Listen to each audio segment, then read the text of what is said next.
그 길을 다가서 검은 구름 거치면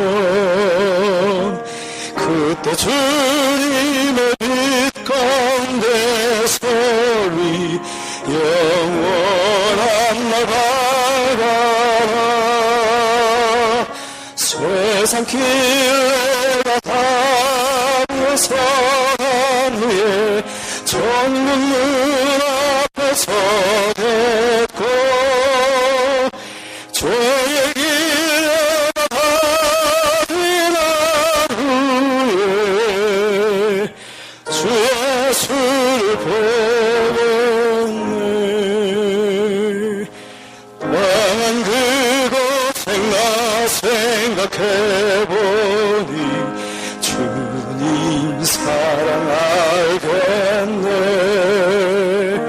그때 주 예수 큰 사랑 깨닫고 늘 주 찬송하리라. 세상 기회가 다 벗어난 후에 천국 문 앞에 서겠고 죄의 길 내가 다 지난 후에 주 예수를 보겠네.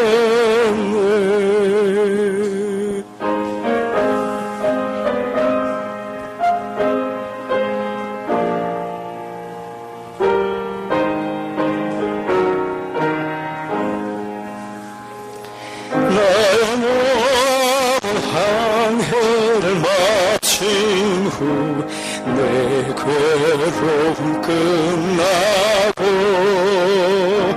평안한 항구에 속히 이르러 나 주 얼굴 대하리.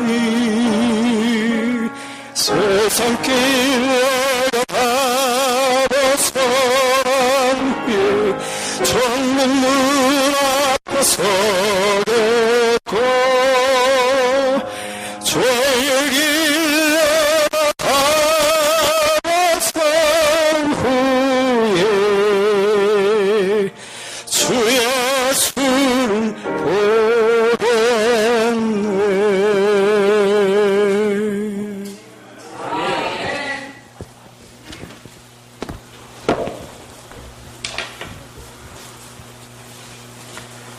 안녕하십니까? 네. 하나님의 말씀 요한복음 17장에 있는 말씀을 보도록 하겠습니다. 보기 전에 우리 장로님 힘있는 간증의 찬미에 감사드립니다. 요한복음 17장입니다. 저는 인간의 100마디의 말보다 하나님의 한마디의 말씀이 더 위력있고 더 위대하다는 사실을 우리가 이 시간 좀 체험하는 시간이 되면 좋겠습니다. 17장 1절로부터 함께 좀 읽도록 하겠습니다. 17장입니다. 예수께서 이 말씀을 하시고 눈을 들어 하늘을 우러러 가라사대 아버지여 때가 이르렀사오니 아들을 영화롭게 하사 아들로 아버지를 영화롭게 하옵소서. 아버지께서 아들에게 주신 모든 자에게 영생을 주게 하시려고 만민을 다스리는 권세를 아들에게 주셨음이로소이다. 영생은 곧 유일하신 참 하나님과 그의 보내신 자 예수 그리스도를 아는 것이니이다. 아버지께서 내게 하라고 주신 일을 내가 이루어 아버지를 세상에서 영화롭게 하였사오니 아버지여 창세전에 내가 아버지와 함께 가졌던 영화로서 지금도 아버지와 함께 나를 영화롭게 하옵소서. 제가 이제 이 26절까지 다 읽어야 합니다. 사실은 오늘 이 요한복음 17장에 있는 말씀을 좀 선택한 이유는 그렇습니다. 예수님이 직접 하신 기도십니다. 예수님이 직접 하신 기도시고 이 기도는 예수님의 삶 전부를 볼 수 있습니다. 하나님의 영광의 회복을 위한 기도이고 교회를 위한 그리스도의 기도이고 성도의 보존을 위한 기도이고 교회 순결을 위한 기도입니다. 그리고 또 교회 연합을 위한 기도입니다. 그래서 이 기도문 속에 예수님의 자신의 사명이 그대로 녹아져 있고 자신의 사랑이 대상이 누구며 자신의 관심이 무엇이며 교회는 어떻게 해야 하며 승리하려면 어떻게 해야 되는지를 아주 구체적으로 예수님께서 기도하셨다는 점에서 이 기도문이야말로 우리에게 아주 깊이 생각해보고 다시 한번 봐야 될 것으로 생각해서 오늘 이 말씀을 선택을 했습니다. 또 이 예수님이 드린 이 기도는 삶의 이정표를 삼을 수 있는 그런 로드맵이 여기 다 들어있습니다. 그리고 특별히 예수님께서 십자가를 앞에 두고 하신 기도이십니다. 그리고 또 예수님이 성경 중에서 많이 기도하신 것 중에 가장 긴 기도가 바로 요한복음 17장의 기도입니다. 이것을 대제사장의 기도라고도 하고 중보자의 기도라고도 합니다. 벵겔이라는 학자는 성경 중에 가장 쉬운 단어를 썼지만 개념은 가장 심오하다. 그렇게 표현을 했습니다. 사랑하는 제자들의 앞날을 염려하여 그들이 구원받기까지 이들이 믿음을 잘 보존하기 위해서 드린 그런 아주 가슴저민 기도문이 요한복음 17장의 기도문입니다. 1절로부터 5절까지는 예수님 자신을 위한 기도입니다. 6절로부터 19절까지는 제자들을 위한 기도입니다. 그 다음에 모든 신자들을 위한 기도는 20절부터 26절까지 기도가 모든 신자들을 위한 기도입니다.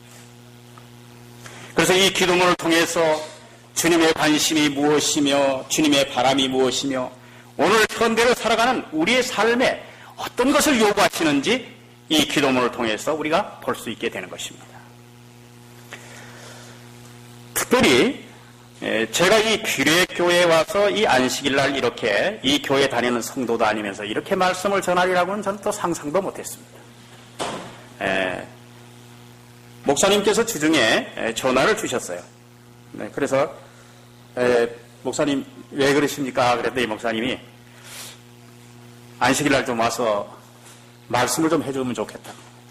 그래서 아이고 교회 장로님들도 많으시고 그런데 제가 어떻게 그렇게 하겠습니까? 그랬더니 하여간에 내가 좀 입이 여러 가지로 좀 이렇게 좀 그거 하고 그러니 와서 그렇게 복음을 좀 전해주면 좋겠다. 그래서 목사님 말씀에 대답을 해놓고 기도하면서 일주일을 보냈습니다. 저는 이 교회, 규례교회를 와본 지는 한 몇 년 된 것 같습니다. 한 안식일에 김성원 목사님이 여기 계실 때 제가 시골로 내려가는 길에 잠시 이곳에 와서 예배를 드리고 제가 시골로 간 적이 있어요. 그때 한 번 이 교회를 들린 것 같습니다. 그때 아주 어린이를 잘 가르치고 이런 한 집사님에 대해서 제가 아주 감동을 받았고요. 그래서 이 교회가 아주 소수지만 아주 굉장히 아주 정예화된 그런 교회라는 인상을 제가 받았습니다. 여러분 마태복음 18장 20절에 두세 사람이 내 이름으로 모인 곳에 나도 그들 중에 있다는 예수님의 말씀이 생각이 납니다. 여기에 소수의 사람이 모였지만은 예수님은 분명히 사람의 많고 적음에 딸린 것이 아니라 이곳에 함께 하시고 우리에게 능력을 베푸실 줄로 믿습니다. 여기에 보면 본문의 말씀으로 돌아가서 아들의 삶을 좀 보겠습니다. 첫 번째 아들의 삶요. 1절에 보면 예수님이 어떤 삶을 사셨는가. 1절에 보면 아버지를 영화롭게 하는 삶을 사셨다. 그렇게 나옵니다. 4절에는 내게 하라고 주신 일을 내가 감당하는 삶을 사셨다. 그렇게 또 표현하고 있습니다. 6절에는 아버지의 이름을 나타내는 삶을 사셨다. 그렇게 여기 증가하고 있고 8절과 14절에는 말씀을 증거하는 삶을 사셨고 18절에는 제자들을 보내는 삶을 사셨다. 그리고 사원을 우리에게 보여주셨습니다. 예수님은 빛나는 삶을 사셨습니다. 그래서 오늘 우리에게 이렇게 주문합니다. 이같이 너희 빛을 사람 앞에 비추게 하여 저희로 너희 착한 행실을 보고 하늘에 계신 너희 아버지께 영광을 돌리게 하라. 예수님을 통해서 하나님이 영광 받으신 것처럼 우리의 삶을 통해서 하나님이 영광 받으시길 원하십니다. 나를 보고 나의 모범과 나의 샘플을 보고 너희도 그렇게 살라. 그것이 예수님의 여기에 기도문 중에 그렇게 주문하고 있습니다. 두 번째로 여기 보면 영생이라고 했습니다. 영생은 어떻게 얻어지는 것인가? 참 하나님과 예수 그리스도를 아는 것이라고 했습니다. 여러분, 안다는 것이 무엇입니까? 안다는 것이 무엇입니까? 도대체 뭘 갖고 안다는 것입니까? 한 번은 복음 선교지로 나갈 선교사들이 있었어요. 그런데 이 선교사들이 이 지도교사가 그 선교사들을 모아놓고 예수님에 대해서 이야기를 좀 해보라 그랬어요. 그런데 이들이 이야기를 합니다. 예수님은 나사렛에서 출생했고 그 다음에 뭐 그분은 뭐 어땠고 이렇게 얘기를 했는데 단 5분을 넘기지 못하는 거예요. 예수님에 대해서. 그래서 이 지도교사가 가만히 생각을 해보니 이들이 임재에 나가서 예수님을 전해야 할 텐데 5분 정도 가지고 예수님을 이들이 어떻게 전하겠는가? 그런 생각이 들어서 그 남은 기간 동안에 시대의 소망을 매일같이 읽으라고 했답니다. 그래서 그들이 이 시대의 소망을 매일같이 읽고 난 후에 드디어 예수님을 많이 발견하고 그들이 나가서 선교했다는 얘기가 있습니다. 예수님은 생명입니다. 내가 곧 길이요 생명이니 요한복음 14장 6절에는 그렇게 말씀하셨고 나는 부활이요 생명이니 요한복음 11장 25절에 그렇게 말씀하셨습니다. 하나님이 우리에게 영생을 주신 것과 이 생명이 그의 아들 안에 있는 것이다. 요한 1서 5장 11절에 그렇게 말씀하셨고 하나님의 아들이 있는 자에게는 생명이 있다고 요한 1서 5장 12절에 말씀하셨습니다. 우리가 알아야 믿음이 가고 확신이 서게 되어 있는 것입니다. 알아야 고통이 되고 알아야 아픔이 있고 알아야 모든 것이 허용되고 알아야 소망도 생깁니다. 여러분, 안다는 것이 얼마나 좋은 것인지 모릅니다. 저희 동네에 그 어떤 사람이 자기 땅을 자꾸 누가 이렇게 붙여먹는 거예요. 그러니까 주인이 화가 나서 팻말을 써붙여놨어요. 이렇게 철조망을 쳐놓고 사유진이 경작금지 이렇게 써붙여놨어요. 근데 제가 어느 날 이렇게 지나가다가 보니까 아는 사람이 그 밭에 들어가서 일을 하고 있어요. 아유, 선생님, 그 밭 누구 거예요? 그랬더니 자기 아는 사람 거라니? 그 사람이 또 잠실에 있는데 땅을 사놓고 거기 와서 관리를 못하니까 근데 자기 아는 사람이 자기가 이걸 붙이라 그랬다는 거예요. 이야, 이게 알면 참 이게 대단한 거구나. 아는 게 참. 그래서 우리가 누구를 알도록 매일같이 노력을 해야 되는가 하면 예수님을 알도록 매일같이 노력을 해야 돼요. 예수님이 나의 생애의 최고인 분으로 인정하며 살아가야 하는 것입니다. 왜냐하면 그분은 생명이기 때문에 그렇습니다. 그분이 내 안에 있으면 내가 생명을 갖는 것이기 때문에 그렇습니다. 예수님이 나의 생애의 전부인 분으로 그렇게 인정하며 살아야 하는 것입니다. 그분은 선하실 뿐만 아니라 자비하시고 용서하시고 인내하시고 사랑하시고 보호하시고 그분은 정직하시고 이런 주제들을 해마다 우리가 생각해서 예수님의 생각을 끊임없이 해나가야 하는 것입니다. 그리고 여기에 많은 우리 어린 학생들이 있는데 여러분들의 가장 첫 시간을 하나님께 드리십시오. 여러분들 육신의 생명은 무엇으로 연장됩니까? 새끼 밥으로 연장되지 않습니까? 영적인 생명은 무엇으로 연장됩니까? 하나님의 말씀으로 되는 줄 믿습니다. 깨끗한 시간, 깨끗한 마음이 있을 때 가장 먼저 주님의 말씀을 열으십시오. 그리고 기도하십시오. 하나님, 오늘 이 말씀 속에서 내가 주님을 발견하기를 원합니다. 주님이 나에게 주시는 그 말씀대로 내가 살기를 원합니다. 그렇게 하고 그 말씀을 따라 그날 말씀을 받으십시오. 그렇게 하고 여러분들 하루를 시작하십시오.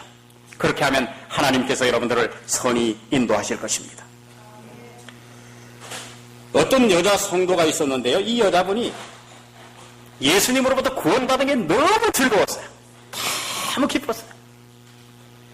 그래서 이분이 하는 일이 뭔가 하면 이웃에 누가 이사를 오면 과일 바구니를 사다 줬어요. 그런데 그날 또 어떤 집에서 이사를 와서 이분이 과일 바구니를 전달했어요. 과일 바구니를 전달했는데 그 이사 온 사람이 아주 성질이 고약한 사람이에요. 내가 이 동네에서 내가 어떤 사람인지 본때를 좀 보여주고 살아야 되겠다고 그렇게 작심하고 온 사람인데 이분이 과일을 갖다 줬어요. 사실은 누구나 과일을 갖다 주면 다 감사한 마음이 들잖아요. 근데 그 사람 보는 앞에서 과일 바구니를 땅에다 패대기를 탁 쳤어요. 앞으로 날 귀찮게 하지 말라. 멸시와 조롱을 받았죠. 그 다음날 이분이 어떻게 했는가 하면 또 과일 바구니를 들고 그 집에 갔어요. 그날도 보기 좋게 아주 내팽개쳤어요. 그 다음날도 또 그랬어요. 팽개쳤어요. 여러분, 이분이 포기했을까요? 나중에는 물을 끼얹었어요. 13번째 물을 끼얹었어요. 그래서 이분이 물벼락을 맞았죠. 14번째 되는 날 안 올 줄 알았는데 우의를 입고 서 있었습니다. 그분이 이렇게 고백을 했어요. 이제 날 잡아먹든지 마음대로 하라고요. 그래. 그렇게 하고 전도를 받았다. 이분이 사실 거기 간 이유는 자기를 포기하지 않는 주님의 사랑 때문에 간 것입니다. 자기를 아끼고 자기를 사랑하신, 자기 영혼을 구원해 주신 그 주님의 사랑을 못 이겨서 그곳에 간 것입니다. 오기로 그런 일 안 하는 것입니다. 왜냐하면 그 사람의 영혼이 너무 소중해서 함께 구원받고 싶어서 무시를 받으면서도 그렇게 그 자리에 간 것입니다. 오늘 이 자리에 앉아 계신 여러분들, 우리를 정말 포기하지 못하는 주님의 사랑 때문에 우리가 살아가는 사람들 아닙니까? 우리를 포기하지 못하는 주님의 그 기도 덕분에 우리가 살아가는 사람들입니다. 12절에 여러분들 보십시오. 저는 이 말씀을 읽을 때 아주 매우 벅찹니다. 우리가 주님의 기도 속에 포함된 사람들이라는 사실입니다. 9절에 보면 내게 주신 자들을 위해서 주님이 기도했고, 15절에 악에 빠지지 않기를 위해서 기도했고, 20절에 제자들뿐만 아니라 그 말씀을 믿는 모든 사람에게까지 주님의 기도에 포함시켰습니다. 아버지 이름으로 보호해달라고 11절에 그렇게 기도하고 계십니다. 24절에는 천국에 가서 주의 영광을 보게 해달라고 주님은 기도하고 계시는 것입니다. 여러분, 이 오늘 놀라운 주님의 사랑에 우리가 늘 감사하면서 그렇게 사시게 되길 바랍니다. 그 다음에 이 주님의 기도 속에는 신앙의 로드맵이 보입니다. 길을 보여주십니다. 삶의 방향을 제시해 주십니다. 3절에는 조금 전에 말씀하셨던 것처럼 영생하는 길을 소개하고 있습니다. 11절에는 하나 되는 방법을 소개하고 있습니다. 17절에는 악에 빠지지 않는 방법을 소개하고 있습니다. 21절에는 전도의 방법을 소개하고 있습니다. 증거하는 방법이죠. 12절과 13절에는 사랑 안에 머물게 하는 방법을 소개하고 있습니다. 여러분, 특별히 이 요한복음 17장은 칭찬과 격려가 쏟아지는 장입니다. 6절에 보세요. 예수님이 뭐라고 여러분들 인정해 주시는가? 6절에 한번 보십시오. 저희는 아버지의 말씀을 지켰나이다. 말씀의 수호자로 인정해 주시는 것입니다. 8절에요. 아버지께서 나를 보내신 줄을 믿었나이다. 많은 사람을 믿음의 사람으로 인정해 주시는 것입니다. 10절에 저희로 영광을 받았나이다. 승리의 사람으로 인정해 주십니다. 16절에 저희도 세상에 속하지 아니하였나이다. 구별된 사람으로 인정해 주시는 것입니다. 25절에 저희도 아버지께서 나를 보내신 줄을 알았었나이다. 깨달은 사람으로 인정해 주고 계십니다. 여러분들, 가불이라는 말이 있습니다. 정상 임금이 지급되기 전에 미리 앞으로 잘할 것을 내다보고 가불해 주는 것을 돈을 미리 주는 걸 가불이라고 합니다. 예수님이 말입니다. 실제 그렇게 살지도 않은 사람들의 인생을 보고 잠시 뒤면 자기를 부인하고 배반하고 넘어지고 철저히 깨어질 제자들을 앞에다 놓고 주님이 이런 승리의 기도를 드렸다는 것은 우리에게 매우 용기를 주는 기별인 것입니다. 그야말로 주님은 칭찬과 격려가 쏟아지는 기도를 하셨습니다. 다음번에는 주님이 기도하실 때 이렇게 기도하셨습니다. 다 하나님의 것이라고 그렇게 기도하셨습니다. 6절에 보니까 다 아버지의 것이고 7절에 내게 주신 것이 다 아버지께로 온 것이라고 그렇게 말씀하고 있습니다. 9절에 저희는 다 아버지의 것이고 10절에는 내 것이 다 아버지의 것이고 하나님의 것이라고 고백하는 내용이 여기 충만합니다. 주님은 그렇게 고백하셨습니다. 모든 것이 다 아버지의 것이라고. 여러분, 우리가 믿는 주님 고백하신 것처럼 우리도 그렇게 고백하고 살아야 하는 것입니다. 여러분의 생명 주님의 것입니다. 여러분의 재산 주님의 것입니다. 여러분의 시간 주님의 것입니다. 여러분의 능력과 달란트 주님의 것입니다. 여러분의 건강 주님의 것입니다. 우리가 이번에 욥기서를 이렇게 공부하면서 욥의 고백을 돌아볼 필요가 있습니다. 모든 것을 다 잃어버렸을 때 그가 제로 상태에서 나온 기도가 어떤 기도인가 하면 다 주의 것입니다. 주께서 가져갔으니 내가 무슨 말을 하겠냐고 그렇게 얘기한 것입니다.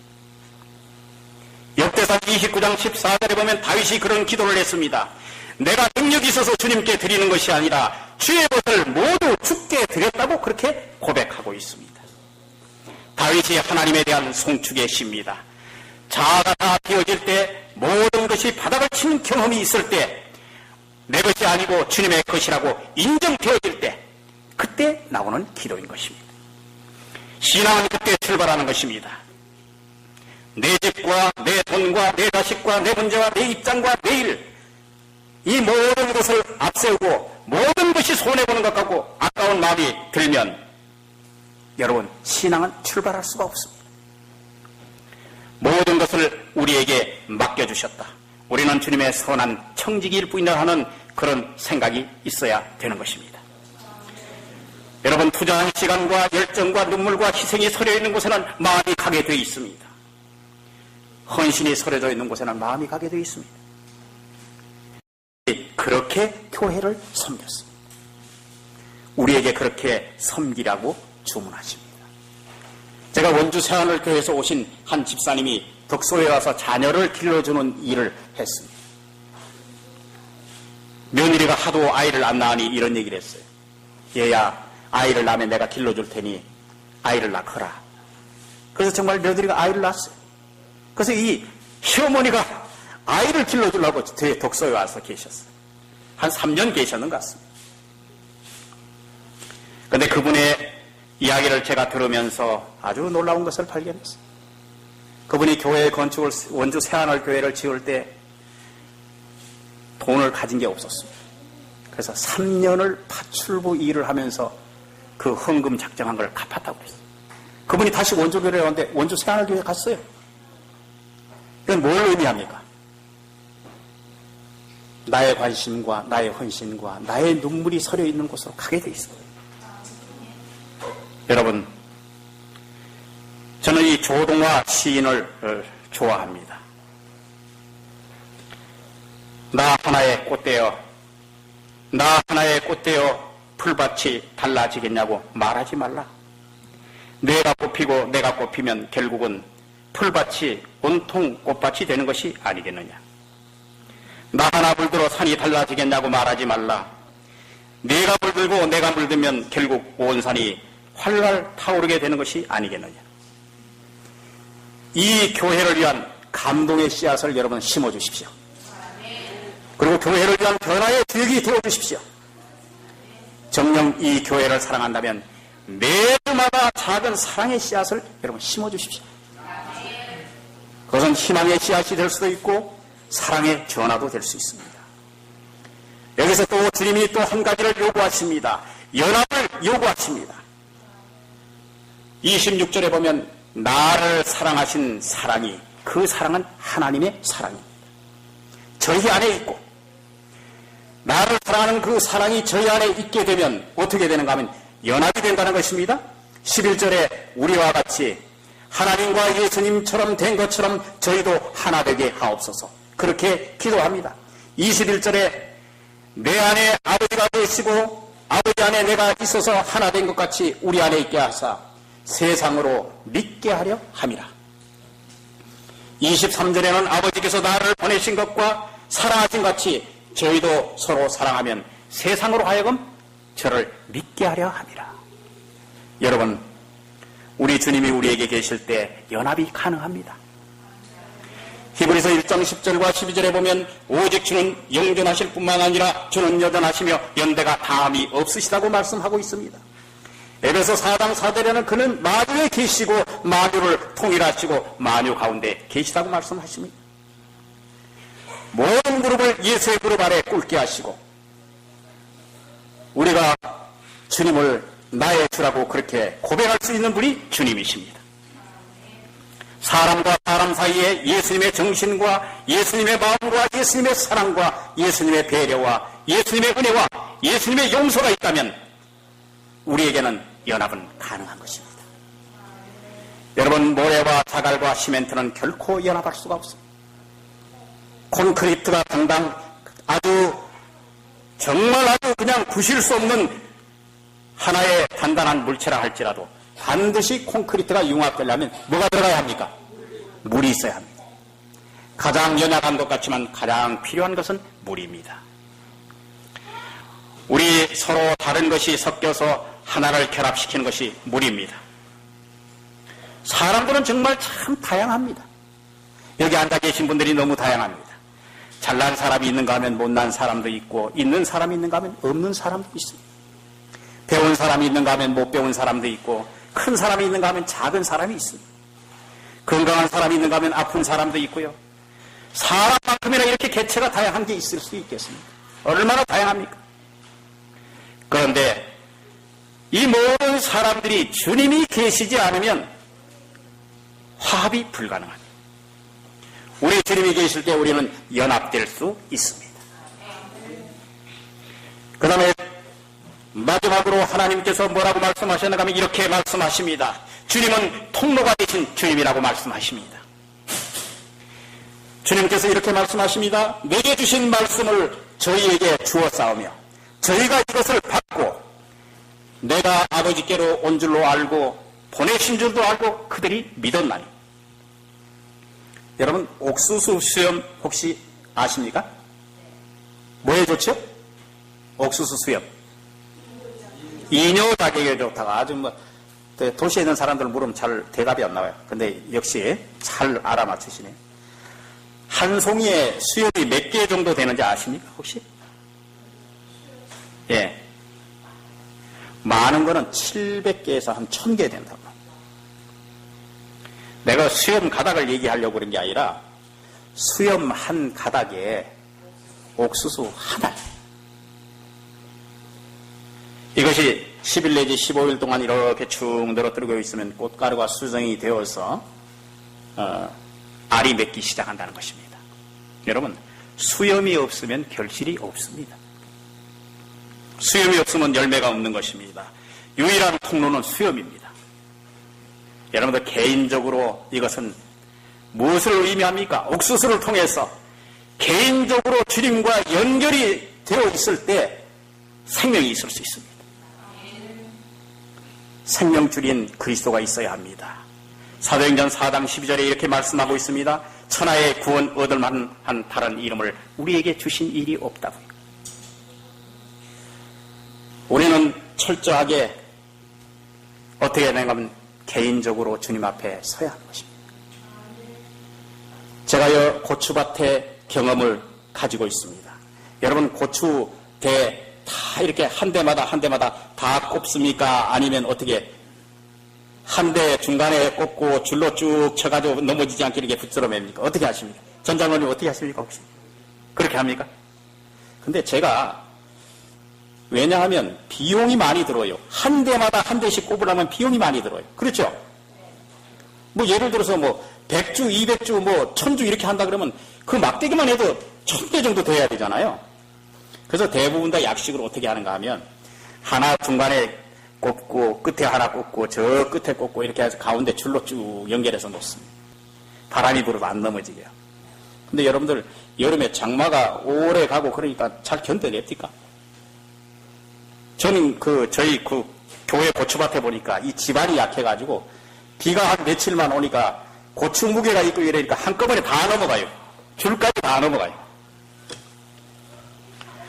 제가 그것을 보면서 어떤 생각이 들었는가 하면 철저하게 고추 한 모에 한 대씩 꼽아놓은 것은 절대 넘어지지 않습니다. 예수님과 개인적인 연결이 필요한 것입니다. 예수님의 생각으로 물들어 있는 사람, 예수님의 피에 젖어 있는 사람, 예수님이 전부라고 생각하는 사람, 그런 사람을 주님이 데려가실 것입니다.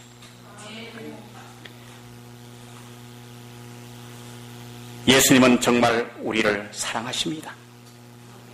사랑의 아들을 내어주기까지 우리를 사랑하십니다. 하나님은 정말 우리를 사랑하십니다. 우리를 어디까지? 하늘에 데려가기까지 우리를 사랑하십니다. 주님은 정말 우리를 사랑하십니다. 곳곳에서 승리할 수 있도록 이정표를 세워두셨습니다. 주님은 정말 우리를 사랑하십니다. 아버지와 아들이 하나 된 것처럼 우리를 그 하나 안에 넣기 위해서 기도하십니다. 주님은 정말 우리를 사랑하십니다. 정말 부적투성이요, 실수투성이요, 결함이 많은 사람인데도 말입니다. 용서해 주시고 격려해 주시고 오늘도 세워주신다는 사실입니다. 여러분, 구원의 소망 124쪽에 이렇게 기록하고 있습니다. 그리스도께서는 실패하거나 낙담하시지 않으셨는데 그분을 따르는 자들은 그와 같이 인내성 있는 믿음을 나타내야 한다. 그들은 예수께서 사신 것처럼 살아야 하며 그분께서 일하신 것처럼 일해야 한다. 이는 그들이 예수님을 주장으로 의지하는 까닭이다. 그들은 용기와 힘과 인내를 가져야 한다. 분명히 불가능한 같이 보이는 것들이 저희 길을 막을지라도 그들은 예수님의 은혜를 힘입어 앞으로 전진해야 한다. 그리스도께서 승리하셨던 것처럼 그들이 승리할 수 있게 능력을 주실 것이다. 여러분들이요, 예수님이 이 마지막 기도를 통해서 어떤 고난과 슬픔이 따를지라도 승리의 날까지 주님을 의지하고 우리는 살아야 하는 것입니다. 그것이 길이고 답입니다. 예수 그리스도를 여러분 끝까지 신뢰하시길 바랍니다. 마지막으로 제가 시 하나를 읽어드리고 말씀을 마치도록 하겠습니다. 이 최홍석이라는 선생님을 제가 참 좋아합니다. 이분이 학교에서 아이들을 가르치는 선생님인데 아침마다 이 아이들에게 사랑의 편지를 계속 보낸 이 선생님이 계셔요. 근데 이분이 예수님에 대해서 이렇게 써놨어요. 제목이 우산을 버리시고 사람들에게 물어봅니다. 비에 흠뻑 맞으며 걷고 있는 사람에게 지금 가장 필요한 것이 무엇이겠냐고. 그러면 많은 사람들이 한결같이 우산이라고 대답합니다. 그러나 그것은 정답이 아닙니다. 이미 젖어버린 사람에게는 우산이 더 이상 필요가 의미가 없기 때문입니다. 그에게 절실히 필요되는 것은 누군가 함께 걸어주는 것입니다. 예수님은 우리와 함께 비를 맞으며 걸어주기 위하여 우산을 버리고 우리 곁에 오셨습니다. 혼자가 아니라는 사실, 같은 생각과 같은 걸음걸이로 함께 걷는 이가 손을 뻗으면 닿을 수 있는 곳에 있다는 사실만으로도 우리의 피곤한 하루가 힘을 얻고 마음의 평화가 찾아옵니다. 예수님이 그러셨던 것처럼 이제 우리가 외로운 누군가와 함께 걸어갈 차례가 된 것입니다. 사랑하는 여러분, 오늘 주님이 이렇게 우리에게 간절한 기도를 드리셨던 것처럼 우리가 예수님에 대해서 매일같이 생각하고 여러분들의 생애가 예수님과 가까이 되어지고 하늘에 대한 소망으로 끝까지 승리하시게 되시기를 이 시간에 간절히 바랍니다.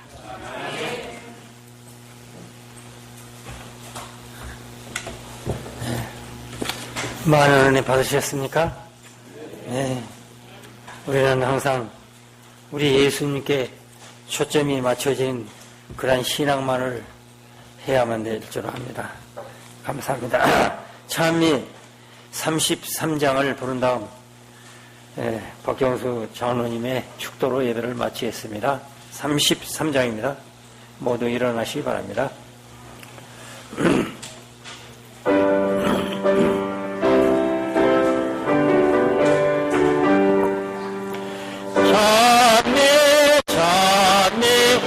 주신 구세주 예수 상고 들어 사랑을 전하라.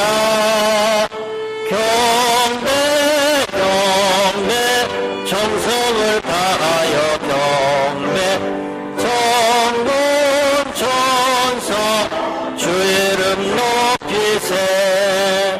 목자같이 우리를 지키시고 종일 품에 안아주시리니 찬미 찬미 높으신 예수를 찬미 찬미 찬미 영원히 부르세. 찬미 찬미 주신 구세주 예수 우리 대신 죽음을 가셨네. 구주 예수 우리에게 영생을 주시니 공대 공대 겸손히 절하세. 사랑 우리의 죄지시니 한량없는 기쁘신 참사랑.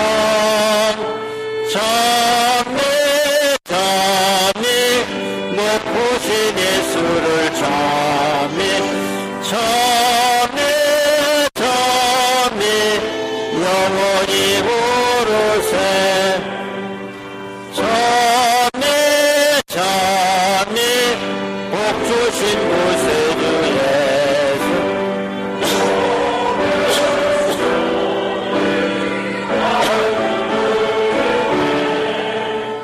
예수 구주 영원히 다스리시니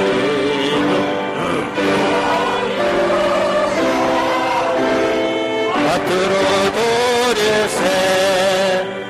우리 구주 세상을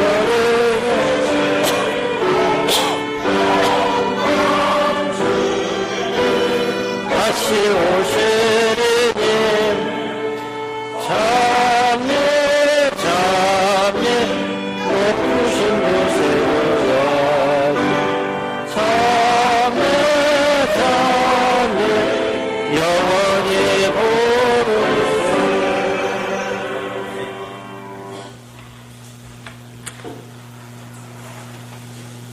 사랑의 아버지 하나님,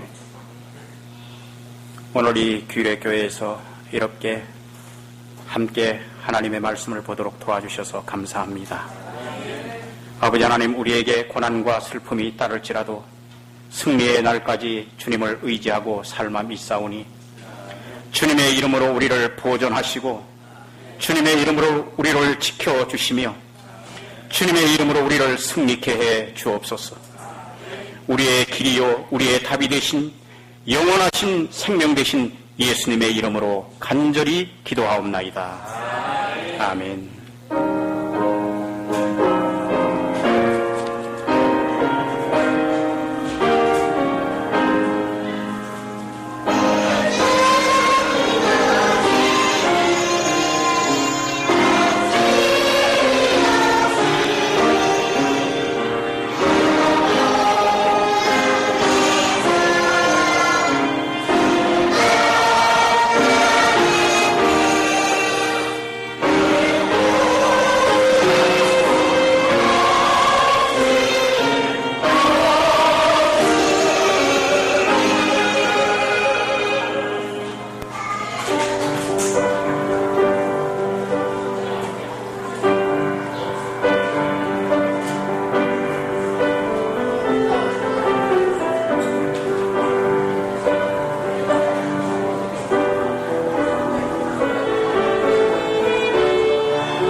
했어요? 자, 반주할 때 말이야.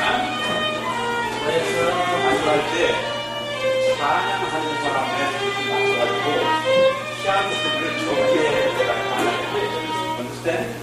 그 다음에